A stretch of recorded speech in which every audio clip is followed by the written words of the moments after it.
Mindy Yoder. I got her back on the show. This woman is so busy. She has clinics, she has camps in Georgia, women only. They sell out. She gives private lessons. Do you ever play for pleasure with your wonderful husband, Doug? Or do you know what that is anymore? We do. We do still play some. That's good. Keep your toe in the water. Know what the rest of us are going through. Even if Yes. you do it at a higher level, there's still when you're out in rec play, you just don't know what's going to come at you next in the way of a player or a style of play.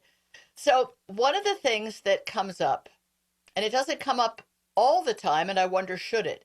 You get on the court with someone who is either someone you've played with frequently, a little bit, or never, and you maybe play a point, or maybe you know a bit about the people on the other side, and you say, so should we target X? X being the weaker player. So before we go into, is that a legitimate question to ask? Is that the right mindset? Can you talk a little bit about that idea, not at the pro level, which you've been at, not at the 4550 level where, death to the enemy, but what about just regular rec play? 3-0, 3-5, 4-0, 4 plus. Is that an idea we should go into just a regular rec play match with? For rec play, it depends what your goals are. If it's a strategy to target the weaker player, so if your goal is to win the game, that's a good strategy. If your goal is to work on your game or to be able to get the best play that you can, maybe going after the other player who is stronger is an idea Right. because you're going to see better shots from that other player. So it depends what your goals are.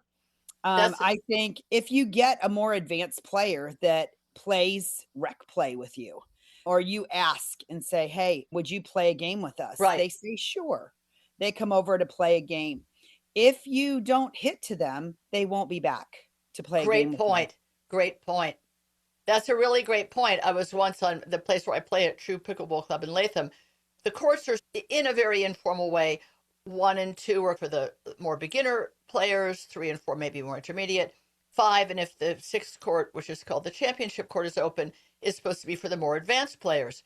I always dash over to five, hoping to start out with a good, strong game that either puts me in my place or makes me feel tuned up.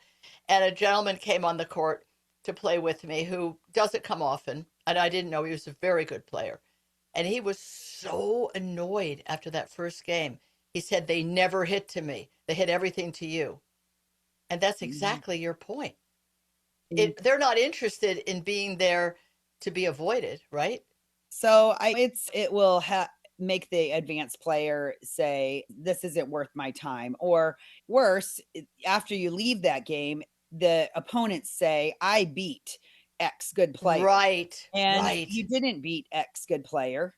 You played to their partner, and so Yes. it is something that doesn't invite the good player to come into those situations. So if you have a skilled player on the court, consider, yeah, let me see what kind of balls they can give me. Let me see how I can learn from their play during Yep. this time. That's a really good point. I don't know if you happen to catch any of the clips of the pickleball smash, I think it was called, where there was a bunch of tennis players, Agassi and James Blake, I think, and Eugenie Bouchard and Annalie Waters. Were you aware of this? It was the first time they invited a pickleball player to play pickleball with the tennis players who have now learned pickleball. And Jeannie Bouchard, as a tennis player, I remember watching her come up. I believe she's Canadian, as a young Canadian player. She showed a lot of promise, and I don't remember, she seemed to not fulfill her promise. All of a sudden, here she is playing with Annalie against these two guys, and they hit 100% of the balls to Jeannie Bouchard. And when Annalie went to the net to clap paddle, she said, yeah, something like, you could have hit me a ball. It's like she didn't really appreciate having been invited to play and then being not included because anybody on the court with her other than her male partners in real pro play would be the weaker player. She didn't really Yeah. enjoy that. And it wasn't Yeah. enjoyable to watch. It was like slaughter of Yeah. the innocents. Yeah. Yeah, so again, it depends what the goal is. Maybe the goal started out for them, "Hey, we wanna invite her to play," and then she never did get to play. So maybe the goal changed to we want to beat her. Right. And you can beat her if you don't hit to her. It's That was hilarious. probably her point, and needless to say, I hope she got paid regardless of whether she hit one ball or not. But you know her at this point, if she gets $1 million or more from Nike for wearing their cute outfits, she's not in it for the money. She's in it because she seems to adore the game, which of Mhm. course, those of us who are obsessed totally are down with that. Here's a question about targeting the weaker player. So it's just rec play. Nobody is that much better than anybody else, but maybe one player is a skosh less assertive or less aggressive or a little slower.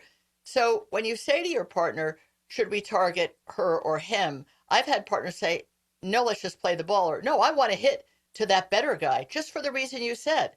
I like hitting to that guy because I like what he gives me back. But what about the idea that when you as a team go, yeah, let's go after that person who seems less good? Now what happens is their partner, even if their partner is not a dynamo, is going to poach everything. I mean, that Yes, it I can mean, backfire, right? yeah, that's a strategy. What if you're so your question is, what if you're the better player on the court and you have a weaker player? What can you do? You can try Yes, to insert yourself into the point, try to cover more space.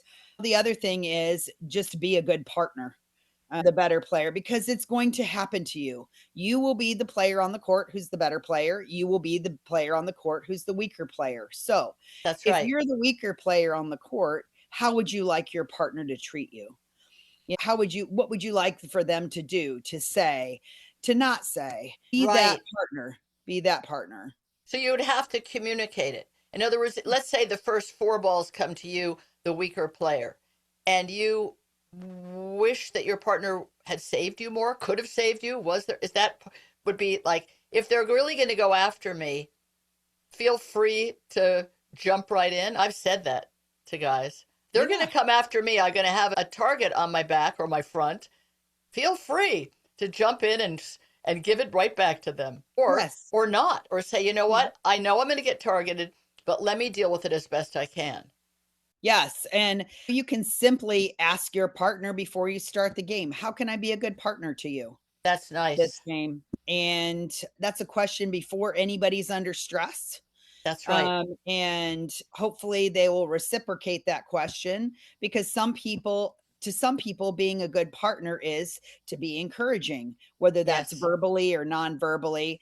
Other people are like, let me do my thing, let me play my space, it's okay, I'll miss, but let me play my space, you play your space. So what's encouraging for one player may be different for another player, so have the Yeah. conversation. It's a really collegial, partnery kind of conversation. Along those lines, to just wrap up the idea of targeting the weaker player, who's the weaker player? I've been in tournaments with partners who say, as if it were a diss on me, they hit all the balls to you. First of all, I was perceiving they were hitting a lot, if not more, of the balls to the partner. It's a weird thing when under stress, when in a real competitive situation, one person on a team says to the other, they hit all the balls to you. It's in that wheelhouse of, I guess you're the weaker player because they hit all the balls to you. Yes, again, be the kind of partner that you would like to have. Those kinds of comments to me is not a supportive partner, I agree. and it's not somebody I would choose to play with. Yep. You learn from those experiences. Choose your partners wisely. Choose a partner that Yes. is going to you're going to gel with. You're going to be able to be mutually supportive of, Yes. encouraging to, that you can be your best self with. Yep. Really important. And if it is just rec play and your partner happens to say to you, God, they're hitting all the balls to you, there is a way to reframe that, to say, feel free, take them. You can, without being sarcastic.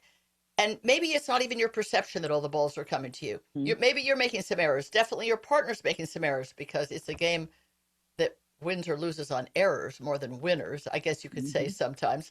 So if someone says that as if to say, I guess you're the target, they've identified you as the weak link, what would be a really kind and nice, and let's fix this perception to say back. How would you say it back? I would not want to have a chip on my shoulder, but what would be a good way to answer that so that you, let's say the person's right and they really are hitting a bunch of balls to you more than you Mhm, deserve or your fair share or something. What can you say mhm. back to that person who's your partner? I would probably say something like, "How can we get you more into the point?" You know, Nice. "What can Yes. I do? What can I do to get you more into the point?" Yeah. And maybe they don't have an idea, maybe they do. As a coach, I would have some ideas how to bring your partner more into the point, but I that's something to just have a conversation with your partner and say, "Yeah, I might be targeted more. I Of course, I'm doing my best, and I'll keep the balls as low as I can, be as consistent as I Right. can until we can get you into the point and put it away." I think this "you" and these "you" statements tend to Yes. be very accusatory. I agree. So, what can we do together? How can I be a better partner to you? Oh, okay. So So as a coach, what are a couple of things you'd say? I was playing with somebody and they were serves out wide to me and I was returning them back out wide. And I realized, wait a minute. And these are against, it's all three other people are men and they're stronger than me. And it took 2 points for me to realize, hello, that ball's now going to come back to me at an angle. There's no way my partner can jump in. So I turned to him and I said, hey, would it be better if I tried to return more down the middle so you could? He said, oh, yeah. So would that be an idea to put the ball in a place that the partner doesn't even have to poach? It's just more of a neutral ball, the one that goes solely back to the person who's being targeted? correct. Yeah. Yeah. Return a serve straight ahead of you or to the middle does invite your partner who's at the net to get into the point. Doesn't Right, always happen, but that's one strategy. So yeah, the more I'm in trouble, the more I tend to try to use the middle of the court rather than angles. So to right. keep the ball a little bit more neutral, that would be another strategy. If I'm having a hard time coming up and my partner is ahead of me all the time, I have to figure out ways that I can get into closer to the net. Yes, So maybe I need to be hitting the ball softer, higher, something so that depending on the shot, higher and deeper on my return of serve, possibly softer and lower on my third shots, yes. those types of things. I have a plan doesn't mean necessarily I can do it, but it means I have a plan. And it means that you've recognized that there's an issue or your partner's mentioned it, and now you've got to come up with a solution. So it's fine to say, I think this might work if I do Recording in X. progress. Whoops. Yes. All right. We're going to call this one for now, Mindy, because we're getting some audio feedback. I'm going to say goodbye. Thank you for targeting the weaker player, and we will talk again soon. Okay.